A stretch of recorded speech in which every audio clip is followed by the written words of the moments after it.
The story opens in a hidden underground robot fighting arena where illegal battles take place far from the public eye. A 14-year-old tech genius named Hiro enters the ring with a robot he designed himself, facing the undefeated champion Yama. Yama's robot looks powerful and unstoppable, while Hiro's machine appears small and unimpressive at first. But once Hiro activates his combat mode, his robot suddenly moves with deadly precision and completely destroys Yama's robot. Hiro wins the match effortlessly and collects all the prize money as the crowd watches in shock. Enraged by the loss, Yama grabs Hiro's robot and orders his men to chase him down. Just in time, Hiro's older brother Tadashi arrives and pulls him out of trouble, scolding him for taking part in illegal fights. Hiro argues back, saying the fights earn him easy money. As they try to slip away quietly, the police suddenly raid the area and arrest everyone involved. Their Aunt Cass, who raised them after their parents' death, comes to bail them out and is clearly furious. She drags the brothers home and gives them a strict lecture about their reckless behavior. Later that night, Hiro prepares to sneak out again with his robot, but Tadashi stops him. Tadashi reminds Hiro that he graduated high school at just 14 and is wasting his intelligence. Hiro fires back, saying college would only mean relearning things he already knows.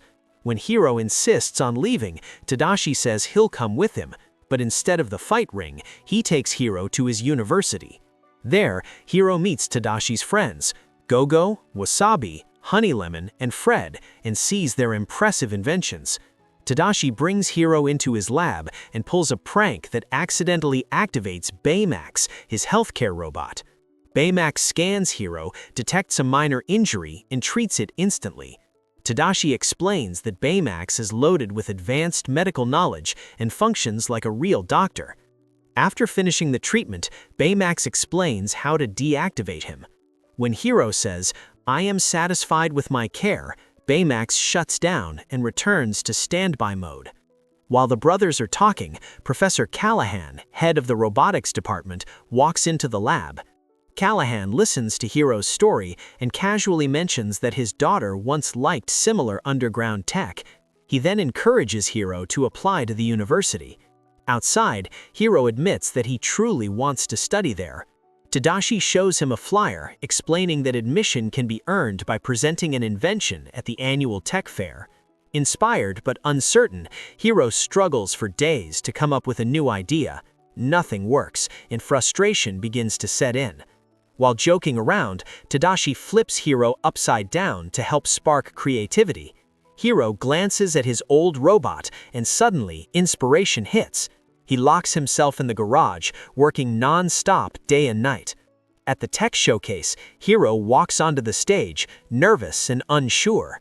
He pulls out a tiny microbot, and the audience seems unimpressed. But once Hiro uses a neural headset, the microbots respond to his thoughts, building and lifting structures. The crowd is stunned by what they're seeing. A powerful tech CEO steps forward and offers to buy Hiro's invention immediately. Before Hiro can answer, Professor Callahan warns him not to rush into selling it. The CEO backs off, and moments later, Callahan hands Hiro an official admission letter. Overjoyed, Aunt Cass suggests celebrating together. Before leaving, Tadashi asks Hiro to walk with him around the campus. Hiro tells Tadashi that everything he's achieved is because of him. Suddenly, a massive explosion shakes the ground. They rush toward the sound and see a university building engulfed in flames. Despite Hiro begging him not to, Tadashi runs into the burning building to save Professor Callahan. His hat falls, and moments later, another huge explosion throws Hiro to the ground. Both Tadashi and Callahan are gone. A funeral is held, and the community gathers to mourn Tadashi's death. Hiro is completely shattered and withdraws from everyone. He refuses to attend the university and loses all motivation. One quiet day, after Aunt Cass leaves the house, Hiro begins cleaning up his old robot parts, and something unexpected is about to happen. A loose part suddenly slips from the table and crashes onto Hiro's foot. He screams in pain, and that single shout reactivates Baymax, who's still stored in Tadashi's room. Baymax immediately comes to life and tries to scan Hiro to provide medical treatment, but Hiro refuses the help. He attempts to shut Baymax down, but slips and falls hard onto the floor instead. As Hiro lies there, he notices something moving beneath the bed. He looks closer and discovers one lone microbot twitching, as if it's trying to find the others. Confused, he assumes it's malfunctioning. After all, the rest of the microbots were destroyed in the fire. He drops it into a glass container and moves on, but Baymax picks it up and scans it carefully. Baymax says the microbot appears to be trying to reach a specific destination. Hiro jokingly tells Baymax to follow it. To his shock, Baymax takes the command literally and walks straight out of the house. Hiro rushes after him, but Aunt Cass stops him at the door. Trying not to worry her, Hiro acts casual, then sneaks out once she's distracted. By now, Baymax is far ahead. Hiro follows him to an abandoned warehouse on the outskirts of town. The microbot tries to get inside, but the door is locked. They climb in through a window. Baymax partially deflates his inflatable body to squeeze through. Inside, they follow the microbot deeper, and what Hiro sees stops him cold. His microbots have been recreated, thousands of them, mass-produced and moving as one unit. As Hiro stares in disbelief, Baymax suddenly speaks, startling him. Hiro's loud reaction alerts someone else inside. A mysterious figure wearing a kabuki mask steps out and commands the microbots to attack. Hiro and Baymax run for their lives, leaping out through a window as the microbots swarm behind them. Baymax shields Hiro with his soft balloon-like body, cushioning the fall and saving him. They rush straight to the police station, but the officers don't believe their story. During the argument, Baymax's battery starts running low, causing him to malfunction slightly. Hiro quickly takes Baymax home and puts him on charge. While recharging, Baymax notices Tadashi's hat on the desk and asks who it belongs to. Hiro quietly replies that it was Tadashi and that he's gone. Baymax scans Hiro again and identifies deep emotional trauma.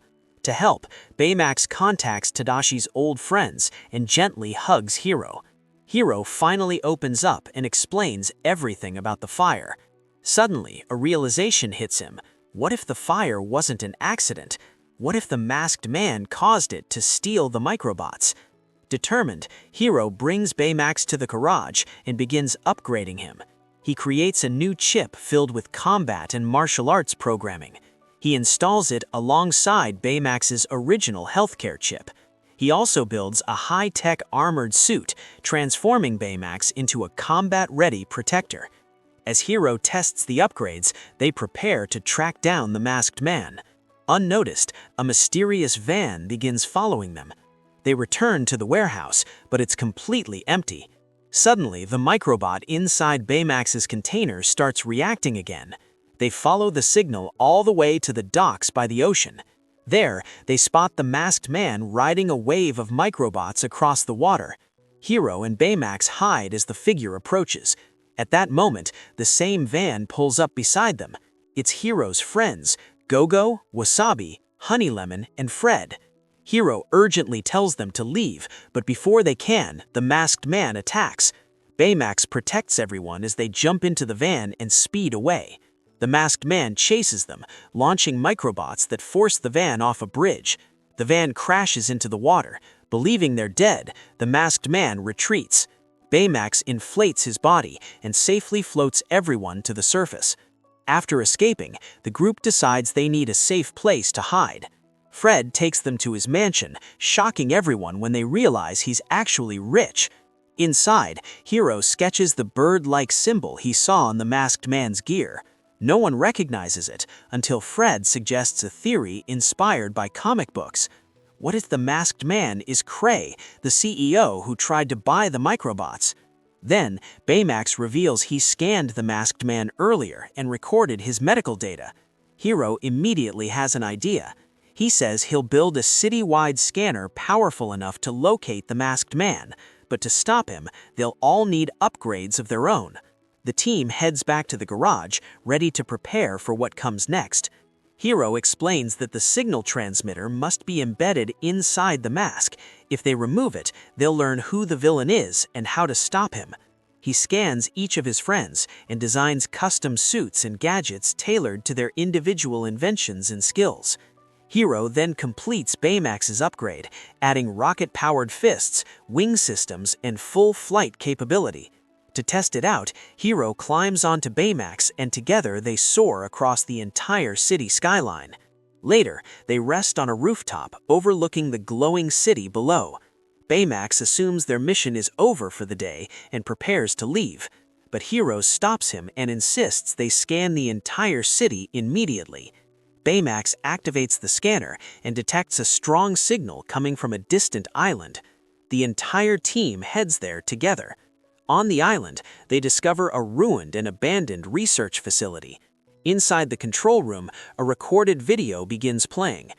Cray is seen presenting a teleportation experiment using a portal device. Ignoring safety warnings, he sends pilot Abigail into the unstable portal. She becomes trapped as the system collapses. The portal implodes, pulling everything inward before shutting down. The team realizes the masked man may be using the microbots to rebuild this technology. Suddenly, the masked figure appears and attacks. Baymax tries to defend the team, but the villain strikes with overwhelming force, knocking him away. Hiro rushes to Baymax while the others attempt to fight back. They're quickly overpowered and slammed to the ground. As the masked man prepares to finish them, Hiro and Baymax return to the fight. The villain attacks again, and during the struggle, Hiro pulls off the mask. Everyone freezes in shock. It's Professor Callahan. Hiro can't believe it. He thought Tadashi died in the fire. Callahan coldly replies that he survived because he had Hiro's microbots. Shaking with rage, Hiro reminds him that Tadashi ran into the fire to save him. Callahan shows no remorse and says that was Tadashi's mistake. Overcome with anger, Hiro orders Baymax to destroy him. Baymax hesitates. His core programming is to heal, not harm. In fury, Hiro removes Tadashi's healthcare chip. Baymax's eyes turn red as he enters full combat mode. Baymax attacks Callahan, but the others try desperately to stop him. During the chaos, Hiro drops the mask. Callahan grabs it and escapes using the microbots. Honey Lemon quickly inserts a chip back into Baymax, restoring his original programming. Callahan gets away. Hiro lashes out at his friends, furious that they stopped him. They explain they wanted justice, not murder, but Hiro refuses to listen. He orders Baymax to track Callahan, but the scanner is damaged. Back in the garage, Hiro tries to remove Tadashi's chip again.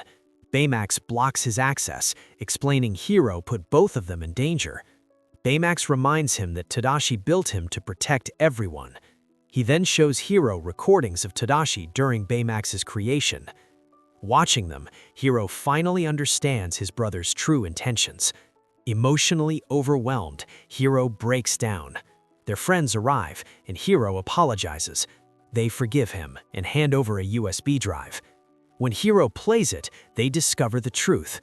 The pilot, lost in the portal, Abigail, was Callahan's daughter. Blaming Cray for her disappearance, Callahan stole the microbots to seek revenge. The team gears up and head towards Cray's newly opened building.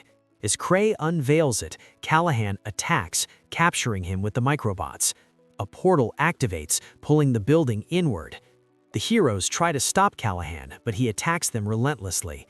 Baymax is knocked away, and Hiro is dragged toward the portal. Hiro grabs a wire to stop himself from being pulled in. Callahan traps the others, but Hiro encourages them not to give up. They escape using different paths. Baymax breaks free using his rocket fist and saves Hiro. Hiro comes up with a new plan: scatter the microbots into the portal instead of fighting them. Using smoke and teamwork, they blind Callahan and separate the swarm. The microbots are sucked into the portal. Callahan captures Hiro and Baymax, but now he has no weapons left. Baymax breaks Callahan's mask and destabilizes the portal. As everyone escapes, Baymax detects a life signal inside the portal. It's Abigail, still alive in hypersleep. Hiro and Baymax enter the portal to rescue her. Inside a strange, broken dimension, they find Abigail. As they head back, debris damages Baymax's suit and disables his thrusters. Baymax says he has one final solution. He attaches his arm to a rocket, repairing it. It will save Hiro and Abigail, but Baymax will be left behind. Baymax tells Hiro he must say, "I'm okay," to disable him. Hiro refuses, saying he can't lose him too. Baymax gently replies, "He'll always be with you." With tears in his eyes, Hiro whispers, "I'm okay." Baymax smiles, activates the rocket, and sends them through the portal. Hiro and Abigail emerge safely. Baymax is gone. Abigail is rushed to the hospital. Callahan is arrested. Life slowly returns to normal. One day, Hiro discovers Baymax's rocket fist. Inside it, he finds Tadashi's original chip. Using it, he rebuilds Baymax. Baymax powers on, fully restored, memories intact. Hiro fulfills Tadashi's dream, helping people alongside his friends. And the story ends with a simple question: have you helped someone today?